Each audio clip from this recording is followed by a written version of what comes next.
नाव श्रद्धा सुनील जगताप.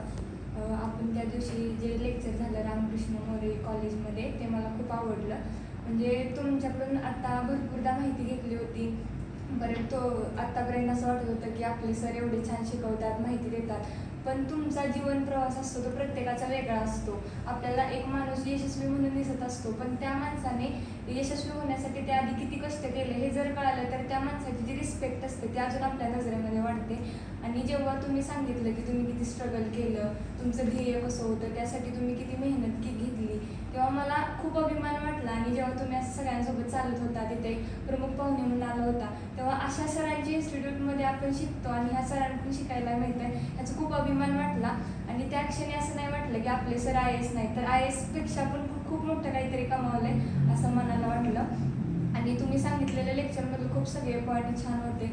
आणि त्या क्षणी मला पण वाटलं की आपण पण ज्या परिस्थितीनं आलो ते मॅटर नाही करत, तर आपण अभ्यास किती करतोय आणि कसं करतोय हे मॅटर करतो. मग फक्त मला हा प्रश्न आहे की मी अभ्यास करते, 6 महिने झाले, पण जेवढं इफेक्टिव्ह करायचे तेवढा इफेक्टिव्ह माझ्याकडून होत नाही. जेव्हा एखादं लेक्चर ऐकते मोटिवेट, तेवढ्या पुरतं फक्त मोटिवेट होते, पण असं नाही. मला तो प्रवास पूर्ण तिथं अधिकारी होतोपर्यंत हे मोटिवेशन राहिलं पाहिजे आणि रोज ती जाणवलं पाहिजे. तर ह्यासाठी काय केलं पाहिजे? खूप सिंपल पॉईंट आहे हा. मला तुम्हाला विचारा, जर मी असं म्हटलं की मयुरी, तुझ्याकडे पाहून जर मी मयुरी म्हटलं तर तू मला रिकॉल करणार आहे नाही, पण तिचं नाव मयुरी, तुम्ही कधी तुमचं नाव विसरणार का? पण जेव्हा आपण लहान बाळ होतो, आपल्याला आपलं नाव कोणीतरी ठेवलं असेल, त्यांच्या हातात घेऊन आपल्याला ते बाळ त्या नावाने ते लोक आपल्याला बोलत असते, तेव्हा आपल्याला कदाचित कळत नव्हतं की हे माझं नाव. पण ते नाव आपण आता इतक्या वेळा ऐकलंय की ते नाव आपण विसरणं शक्यच नाही.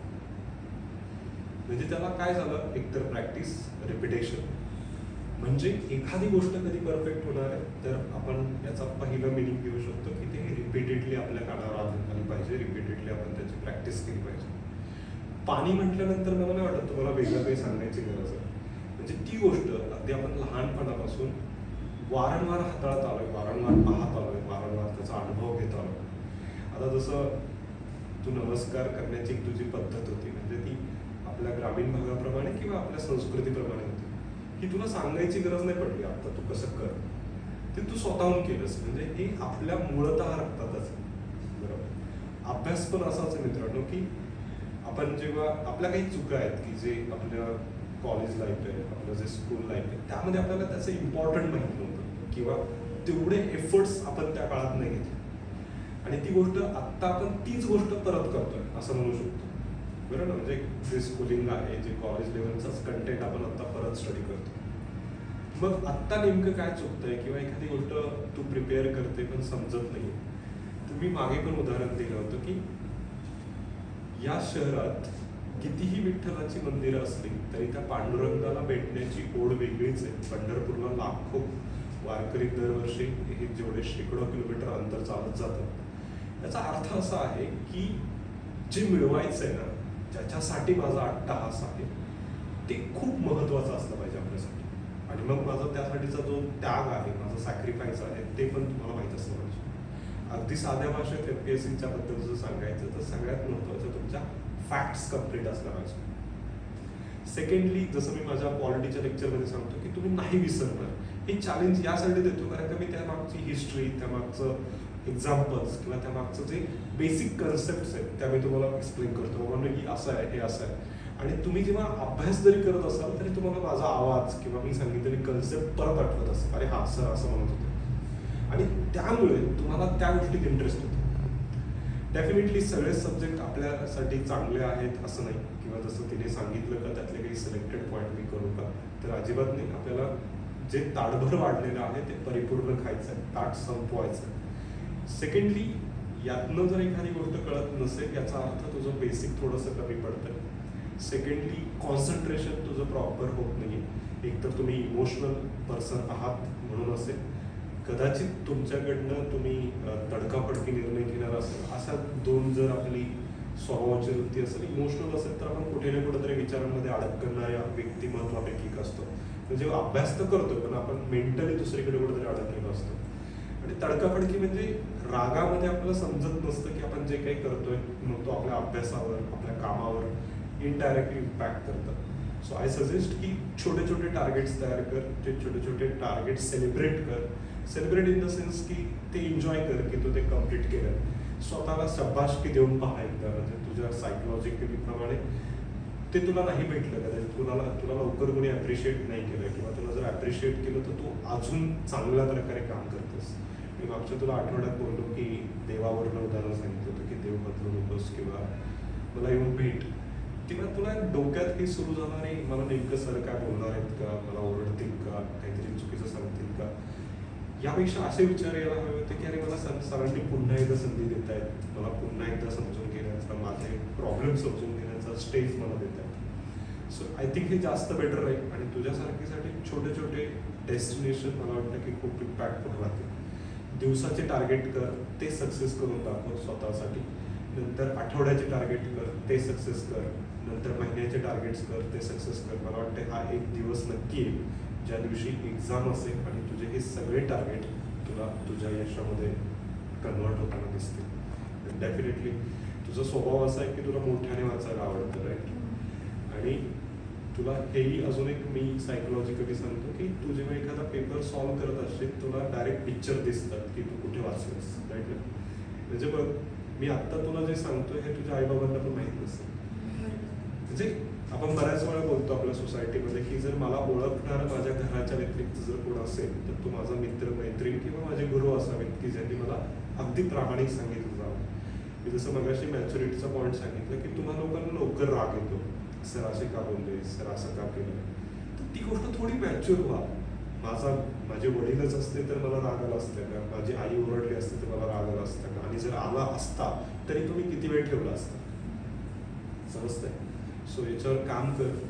मी तुला आत्ता नक्की सांगू शकतो की महाराष्ट्राला एका क्लास 1ची अधिकारीची गरज आहे आणि साताऱ्याच्या मातीमध्ये ती माती नक्की आहे की तू ती पोस्ट राज्याला आणि या प्रशासनाला नक्कीच देऊ शकतो. अजून सर अजून एक पॉईंट आता तुम्ही सांगितला तोच मला आठवला की सगळ्यात जास्त हेच होते की मी वाचते, मला आवड निर्माण होते, पण एक काहीतरी होतं की अशी वेगळी लिंक लागते आणि ते आठवण्यात अर्धा तास जातो किंवा 15 मिनिटं जातो. नंतर लक्षात येतं की अरे आपण वाचत होतो, घरचं काहीतरी आठवतं किंवा वेगळं, त्याच्यामुळे खूप वेळ डिस्ट्रॅक्शन होतं. तर मग ते कसं टाळायचं? ॲक्च्युली स्वभावाला उत्तर नाही आहे, बरोबर. म्हणजे मला बऱ्याच लोक सांगतात की तू चहा पिऊ नको, तरी पण मी चहा पितो, ॲसिडिटी होते, परत गोळ्या खातो, परत नॉर्मल सगळं. म्हणजे त्याला पर्यायच नसतो तसं.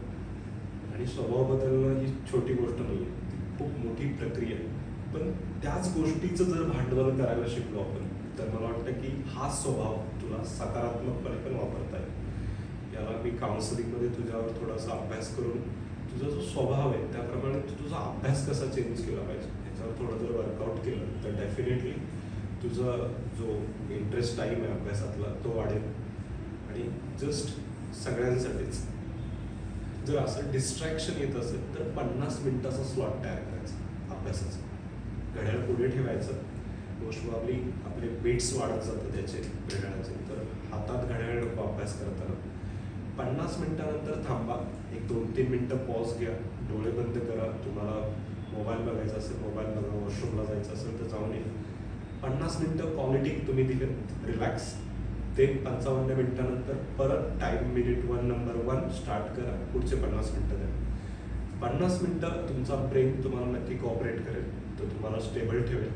आणि नंतर तुम्हाला असं वाटतं की 50 मिनिटं मी इझी करते, मग 60 मिनिटाचा स्लॉट तयार करा, 80 मिनिटचा तयार करा, 40 मिनिट. म्हणजे तसे जर तुम्ही टाईम वाढत गेला तर मला वाटतं की जास्त बेटर होईल.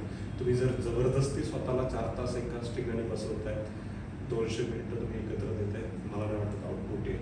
सो तुझ्यासाठी तर 50 मिनिट स्लॉट आणि तुमच्या प्रत्येकासाठी. पण तुम्ही जर थोडेसे मॅच्युअर नाही आहेत, कदाचित तुम्हाला तेवढं ते सिरियस कळत नाही किंवा तेवढा लवकर इम्पॅक्ट होत नाही, तर स्लॉटिंग करा. स्लॉटिंग तुम्हाला फायदा देऊ शकतं आणि जस्ट विदिन फ्यू मिनिटमध्ये तुम्ही बॅक टू परत पॉईंटवर येऊ शकता. ओके, असं तर तुम्ही 49व्या मिनिटाला आणि तुमचा टॉपिक अर्ध्याच्यावर बाकी. ब्रेक घेऊ का सर? घेऊ शकता. म्हणजे परत टॉपिक हवं तर सुरुवात करा वाचायला. पण आता मी अजून अर्धा तास बसते आणि माझं कव्हर होईल. मग तुम्ही आत्ता तुमचं 50 सेकंदाचं तुम्ही जाणीवपूर्वक 70 सेकंद 80 मिनिट तुम्ही देताय. I I think it's wrong. Okay, max किती 50 मिनिट, त्यापेक्षा कमी वेळाचा स्लॉट तयार करा. तो तुम्ही चांगल्या प्रकारे देताय तर पुढचा स्लॉट तयार करा. आणि अजून सर की जसं तुम्ही सांगितलं तसं मला पण पहिल्या प्रयत्नातच क्लास 1 ऑफिसर व्हायचं आहे. तर तुम्ही त्या दिवशी परवा दिवशीच्या लेक्चरमध्ये सांगितलं की आपल्याला क्वांटिटीमधून क्वालिटीमध्ये जायचं आहे. तर त्यासाठी अजून इफेक्टिव्ह कसा अभ्यास केला पाहिजे आणि कोणत्या क्वालिटी डेव्हलप केल्या पाहिजे? सगळ्यात इम्पॉर्टंट काय की डिसिप्लिन असलं पाहिजे आपल्या प्रत्येकामध्ये. म्हणजे मला अलीकडे तुमच्यामध्ये तो बदल जाणवतो प्रत्येकाला. तुम्ही स्वतः विचार करा, तुम्ही जेव्हा पूर्वी सुट्ट्या घेत होता तेव्हा तुम्ही मेसेज करत होतात का? आणि जेव्हा आत्ता तुम्ही सुट्ट्या घेताय ते तुमचं जेन्युइन वर्क असेल तरी पण तुम्ही मेसेज करताय, बरोबर ना? स्वप्नाली किंवा बाकीच्यांचे पण मला मेसेज येतात प्रत्येकाचे, पण मी त्याला रिप्लाय पण केला होता टेक केअर किंवा तुम्ही, म्हणजे माझी कोणीतरी काळजी घेत आहे आणि मग माझी जबाबदारी आहे की ते मी तसं राहिलं पाहिजे. तर सगळ्यात पहिल्यांदा तुम्ही प्रायोरिटीज ओळखा, रिस्पॉन्सिबल बना. थर्ड, थोडंसं वयाने मोठे व्हा. जसं मी मगाशी सांगितलं की आपण, मला 2 वर्षानंतर एक्झाम द्यायची, 1 वर्ष एक्झाम द्यायची, असा विषय सोडा. माझी येणारी एक्झाम माझी शेवटची एक्झाम आहे, यासाठी तुमचा 8 तास ठेवा. त्यानंतर ग्रुप तयार करा. त्यानंतर तुमचे प्रॉब्लेम्स दाबून ठेवू नका, तर ते वेळोवेळी एक्सप्लेन करा. कन्सेप्टवर काम जास्त करा. रायटिंग आवडत असेल तर रायटिंगवर काम करा. जर मोठ्याने लाऊडमध्ये जर करायचं असेल तर तसा 8 तास ठेवा. पण इम्पॉर्टंट की मला आज काहीतरी घेऊन जायचं, हे आपलं टार्गेट आहे. आणि हा स्वभाव चेंज कर की मी किती तास अभ्यास करणार आहे, नाही, मला किती चांगलं आज क्वालिटी कंटेंट, क्वालिटी टाईम मला देता येईल त्याच्यावर काम कर. डेफिनेटली रिझल्ट्स फार लांब गोष्ट नाही. आणि जसं मी तुझ्या सायकोलॉजिकली सांगितलं तर एव्हरीथिंग पॉसिबल, जस्ट तुम्ही त्याच्याकडे कसं बघता. Okay, all the best. Thank you sir.